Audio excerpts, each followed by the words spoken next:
Welcome to the live video.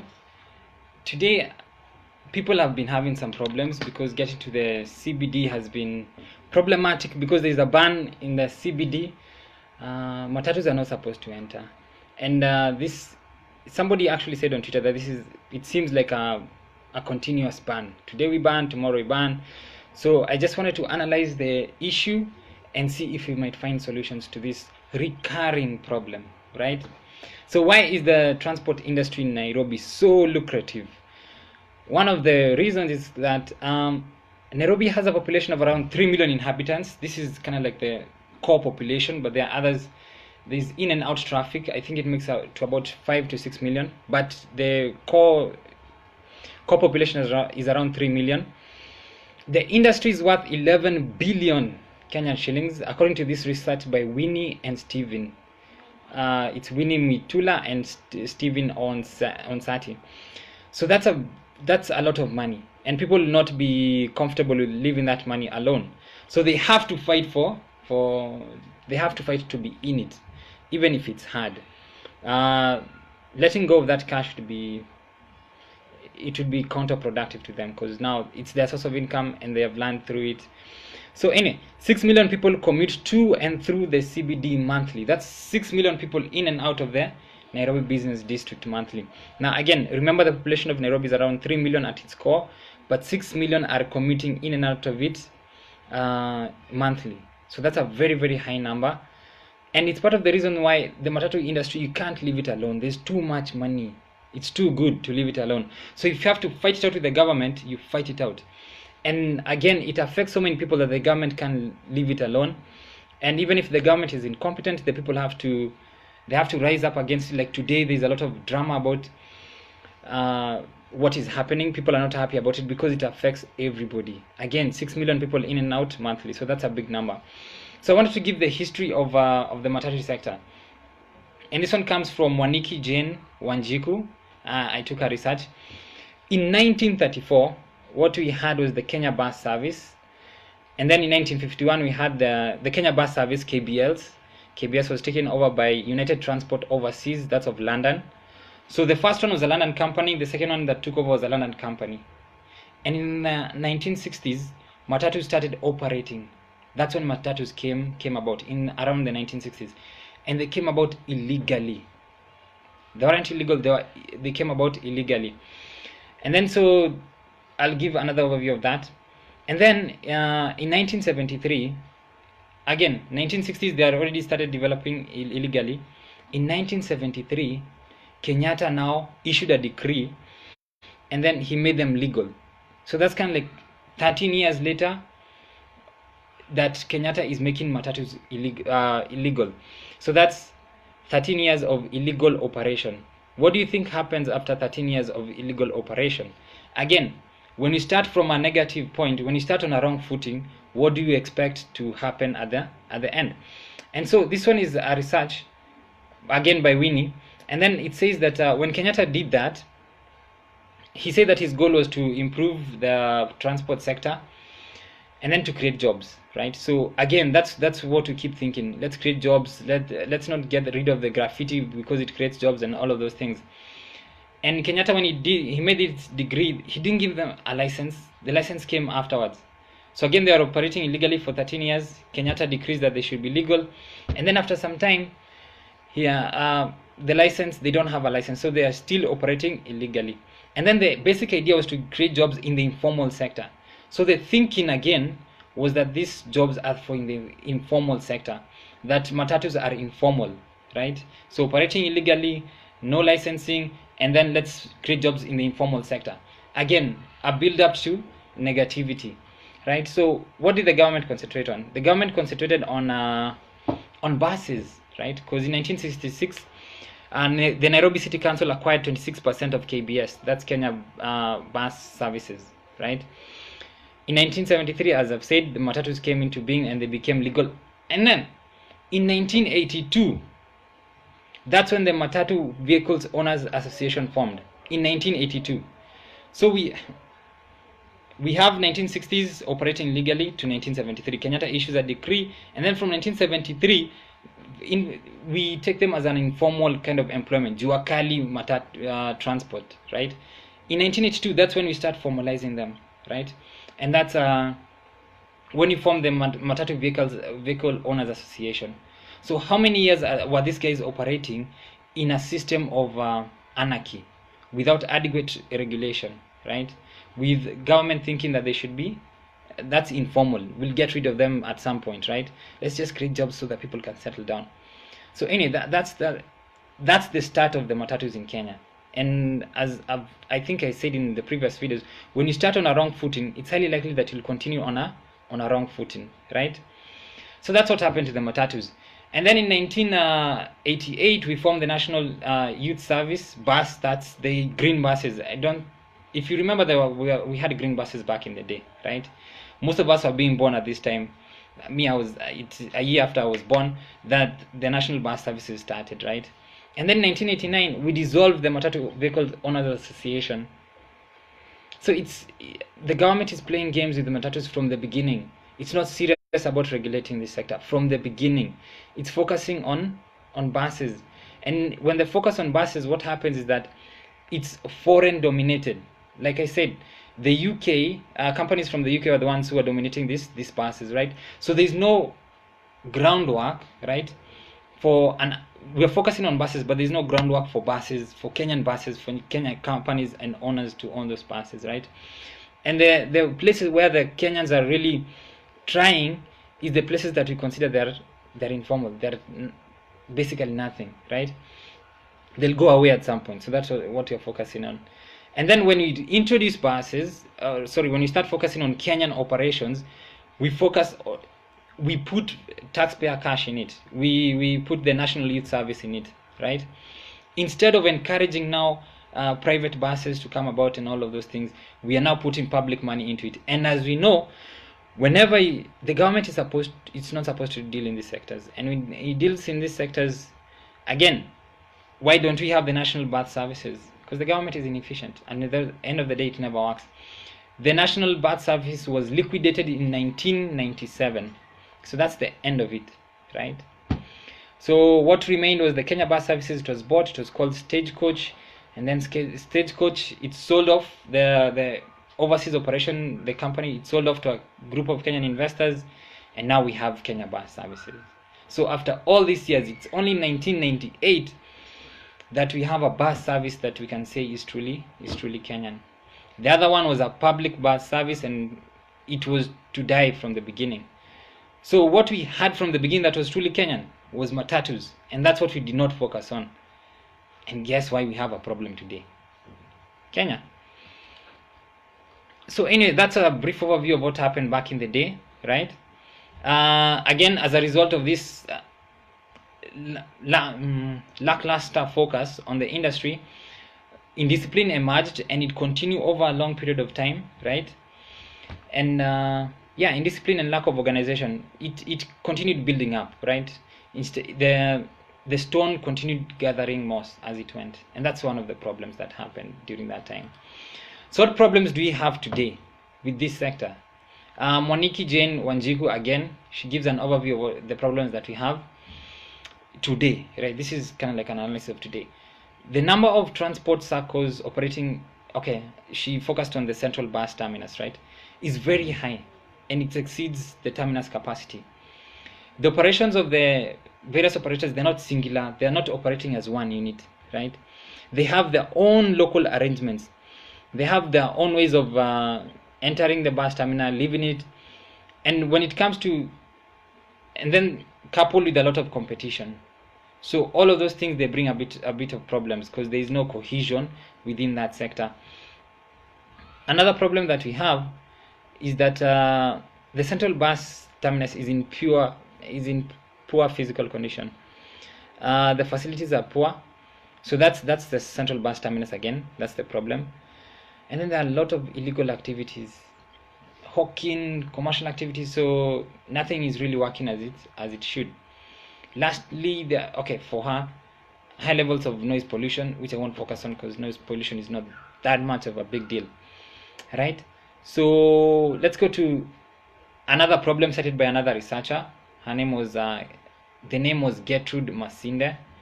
Again, he says the number of circles is too high. So the researchers are saying the numbers of circles are too high. Why do they want to reduce this number of circles? Because when you reduce this number of circles, it creates a bit of efficiency. You know who you're dealing with. You don't, like what Wanjiku said, there are people operating on their own terms, in their own ways, their own system. So as a government, you cannot regulate various systems. It's not an efficient way of doing things. You need one system and then a specific set of rules. And when you have limited circles, then you have those specific set of rules. Again, Masinde says that there's a lack of vehicular facilities. The vehicular facilities are not forthcoming. So one problem with the lack of, like what she gives as specific examples, entry routes and exit routes, they're insufficient. Service lanes, insufficient. And she gives examples of streets, Tom Mboya and Latema. Because this insufficient, let's say, exit route and entry routes, they cause matatus to block the streets when they pick and drop passengers. And what happens when they interfere with vehicular traffic? Again, there's this argument that people are giving that one let's say one matatu would cover, sort of like one 33-seater matatu would cover 33 vehicles. It seems like a plausible argument from the start. But when you consider that one matatu, just one matatu, it can block the route for around 33 vehicles, right? Then the game changes, right?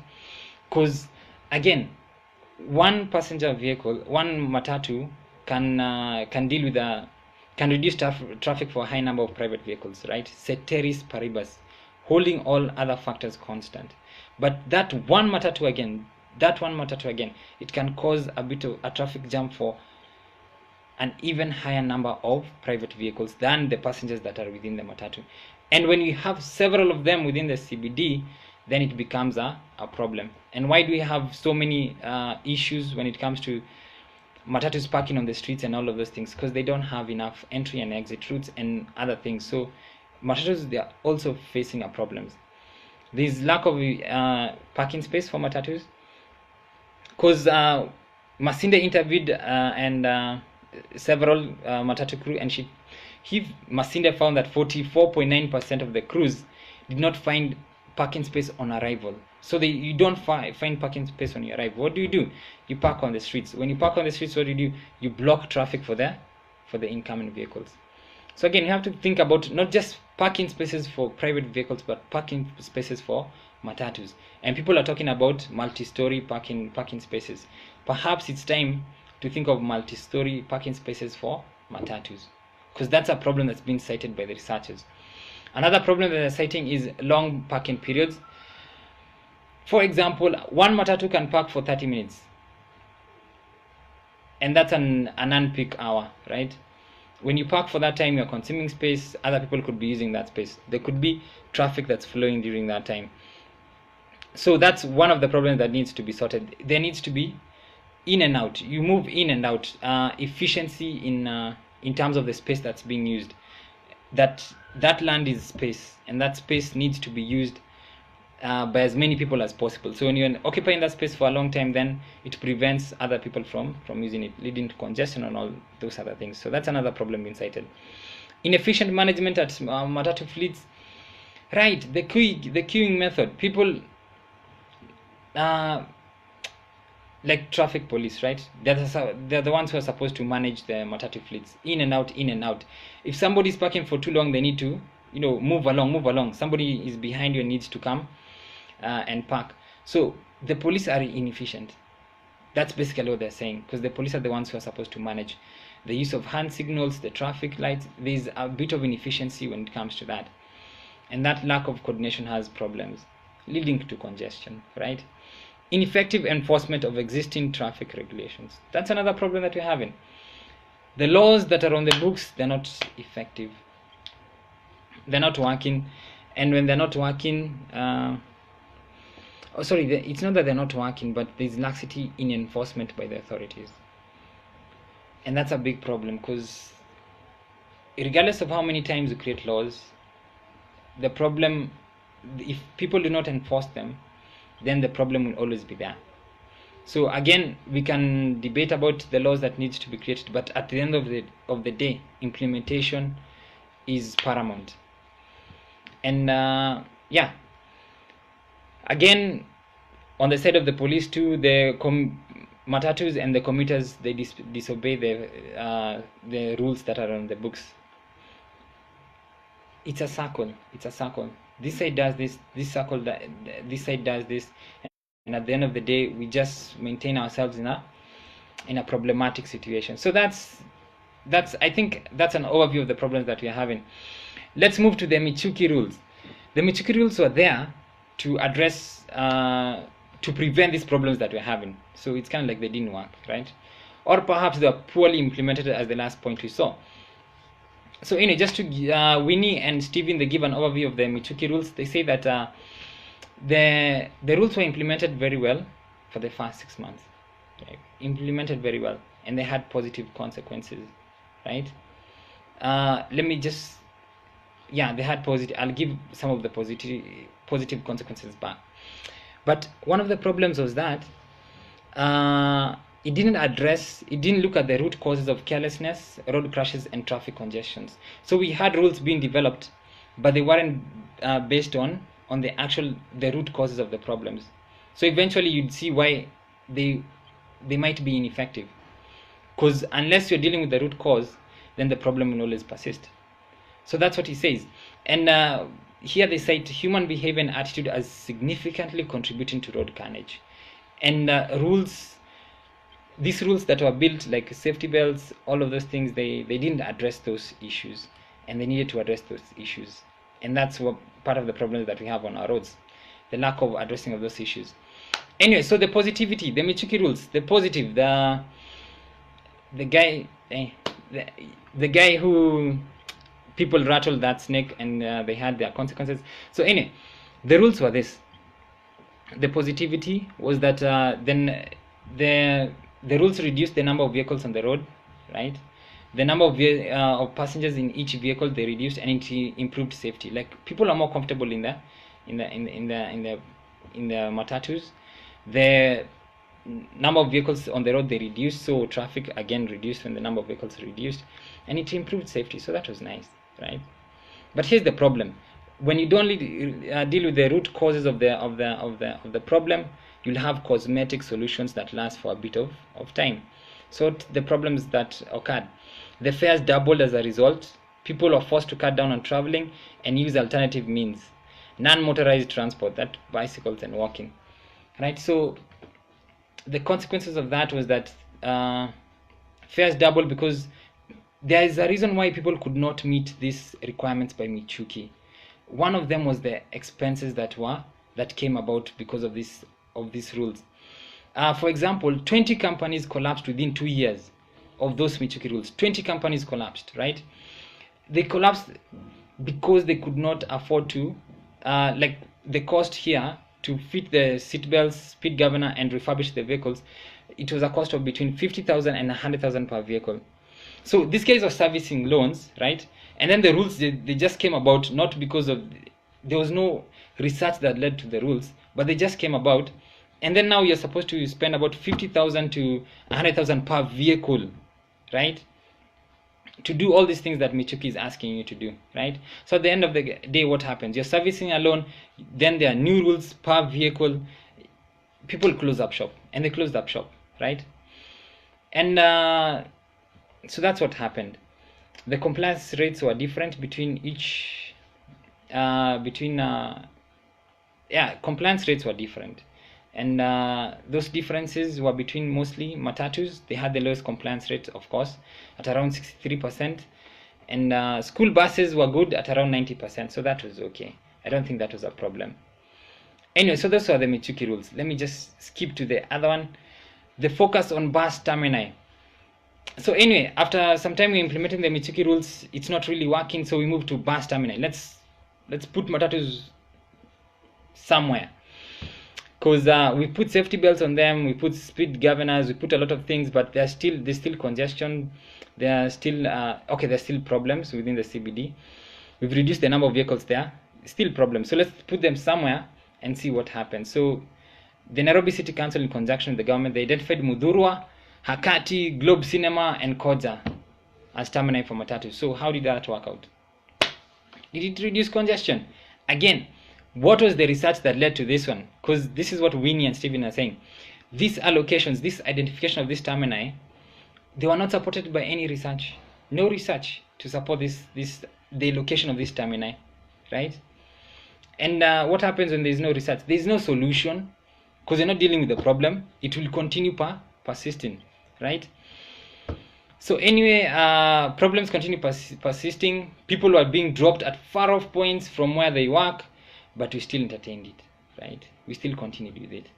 And then again, the breaking of rules, because at the end of the day, hello Zedaita, at the end of the day, what happens is that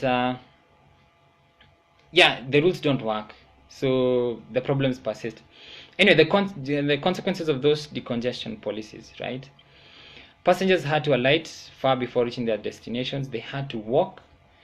That led to loss of time, because you need to be there, you need to do stuff, and then when you get there, you're tired.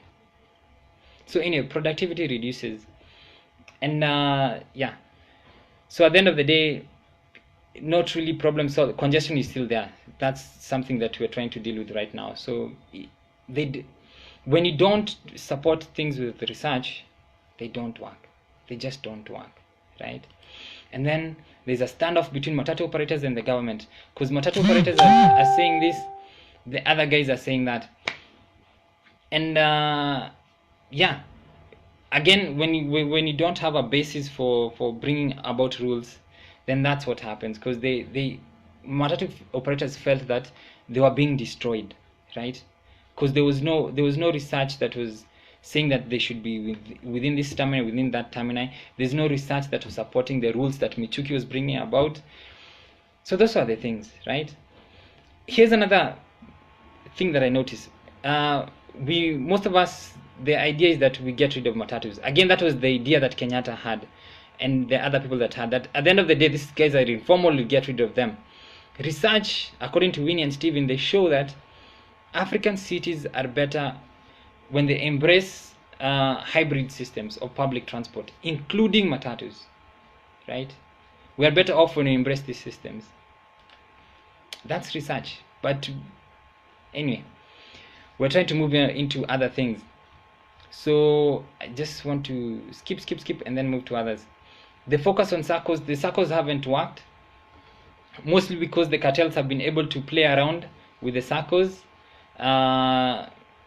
They were formed in a hurry without proper education, again formed in a hurry.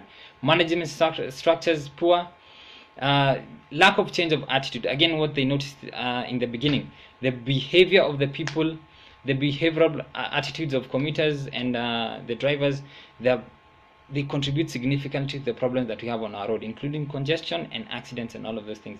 And none of these rules address those behavioral problems. So again, without change of attitude within the circles, then the problems, they persist, right? So what are the problems? Over 50% of Matatu circles, 50% of the Matatu circles undergo routine management. 41% do not. They do not. 41% of circles. So we're being handled by people who do not go through training, right? Satisfaction rate, 47% felt dissatisfied with the cleanliness of matatus. 61% were dissatisfied with the noise. 61% dissatisfied with the noise. 61%. The majority of Kenyans do not want noise in matatus. But then we still have this idea, this elitist ideas that, it's the matatu culture and all of the things. Most of us do not want those things. So anyway, 60% of the respondents in this research, this was research by Shitanda Douglas, expressed satisfaction with the way SACCO employees were conducting themselves. 40% were dissatisfied, right? Me, I'm part of the dissatisfied group. So what are the recommendations? People are talking about many stuff. They want rapid bus transport system. They want rail transport system. None of the researchers have recommended these things. None of them have recommended. So when you introduce things that are not recommended, as we did with Michuki, as we did with the identifying the bus terminus, what happens? The problems will continue. So guys are identifying things that are not part, no researcher has identified. They haven't identified this thing. These guys are saying that matatus, the hybrid system, it needs to be there. We're saying that matatus need to go, right? Anyway, let me just give an overview of this guy. This guy, Masinde again. So this is what they said. River Road should be one-way traffic. I would support that completely. One-way traffic. One-way traffic means that there are no... okay, traffic moves more smoothly, right? There are no cutting corners. Okay, I cannot explain that at this point, but it's better. When it comes to Tom Mboya, there's another researcher that was recommending that Tom Mboya be a one-way street. I would also love that, right? I would love that. Anyway, so what's next here? They want scheduling of matatus to be used to control the number of matatus operating at the routes and entering the CBD. So instead of getting rid of them, you schedule them, the way they enter and the way they leave. Again, another problem was they park for too long. They park on the road and all of those things, and they park on the road because they don't have enough entry and exit routes. So give them the entry and exit routes and then schedule them. After some time they need to be off. Somebody needs to come, as in keep the things moving. The law needs to be there. Again, I do not see research that says that matatus should be out of the CBD. I haven't seen that research. I have seen research that says that we need a hybrid system within the CBD. And yeah, I'll give another one that says that actually we need matatu stops within the CBD. That things like Koja, the roundabout, things like, we need stops as opposed to termini. Stops are more effective. So I'll just go to another one. Yeah, 74% of the respondents, okay, from the central, people walk from the central bus terminus to their places of work. So that's something else, right? Anyway, so I think I'm just about finished. There should be a central body to guide the coordination and collaboration between various agencies. One command authority for the entire CBD, for the transport system, the public transport system within the CBD. One command authority. So I think I'm done with that. Anyway, basically, I hope that I've gone through whatever the points that I was supposed to go through, and given the exact points that I was supposed to give. Just one more thing: there should be matatu stops within the CBD. The stops should have small space. The stops have small space requirements compared to termini, and there may be appropriate solution to the removal of public matatu parking spaces. So anyway. They are suggesting that we should have stops within the CBD, and these stops they are better than having termini all around. And with proper scheduling, perhaps things can work. So this is the research that I have. I'm not an expert in the transport industry, so I'm giving overviews of what the researchers have said. I hope that I've given an idea of what we have. The people who suffered today, sorry for your suffering. Hopefully people will focus on research and then improve a hybrid system. So that's what I have for today. Have a lovely evening. I'll see you tomorrow at 5 p.m. Bye bye.